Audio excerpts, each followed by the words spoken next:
Hi, I'm ShonenJack, and welcome back to the Mary Month of Moe. Today's subject has to do with one of the common complaints with Moe anime. They all look like little girls, and none of them really look like the age that they claim to be.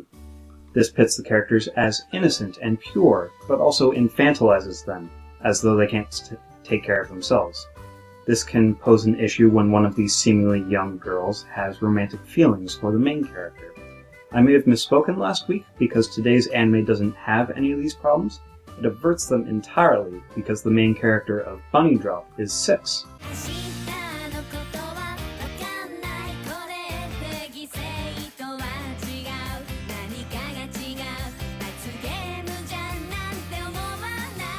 Daikichi is a content bachelor who attends the funeral of his grandfather.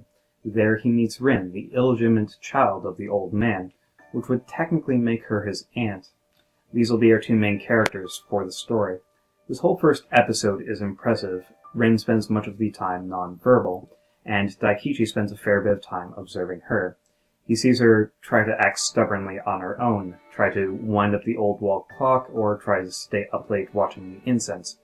But he also sees her shy away from most of the adults, or let the other child take advantage of her.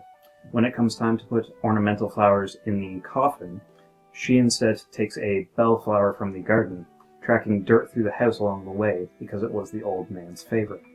In the waning hours, the family debates over what to do with Rin, speaking as if she's more of a thing than a person. Daikichi is miffed at this and even accused of being a hypocrite, but the line that really sets him off is the suggestion that Rin should be sent off to foster care. He calls out to Rin, and she agrees to stay with him. The rest of the series is building upon the unusual relationship between Daikichi and Rin, starting with him having to earn her trust by keeping his promises, but also having to take a demotion so he can work a 9-to-5. He's clueless about a lot of the things that a small human needs, but is able to get help from the people around him, as he grows into the role of fatherhood. Rin herself is an excellent child character. She starts out shy and reserved because she was surrounded by gloomy adults at a funeral, but she quickly opens up and becomes this ray of sunshine. She evokes this parental instinct in the viewer that wants to protect her smile. And she behaves in believable ways for a child. She imitates adults, wanders off alone, gets embarrassed, is full of questions, is eager to show off the things that she's learned, and she knows enough about many different things to think that they have to be a certain way. Some aspects that are specific to Rin are she is rather competent for a child. She's always the first one awake, she's quite skilled with her hands, and she is exceptionally well-mannered. She frequently throws shade at Daikichi, she wants to feel more mature and enjoys caring for younger children, but she also thinks about death a lot. On top of all of that, she is adorable as hell.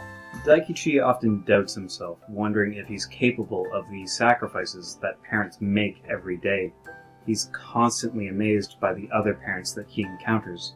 But we find that he is up for the challenge, because he has to be for Rin's sake. Their relationship is this intimate and tender thing built on mutual love and trust, and it's sweet to watch them both grow and develop together. Usagi Drop shows that you can have main characters that look and sound like children, and have it be compelling, all while being moe as shit.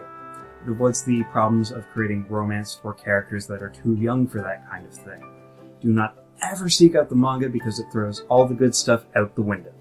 I hope you're all enjoying the month of Moe as it goes on. Please leave your thoughts down below in the comments, and come back next week when we'll take a look at one of the best romances that Moe has to offer. To be continued until then.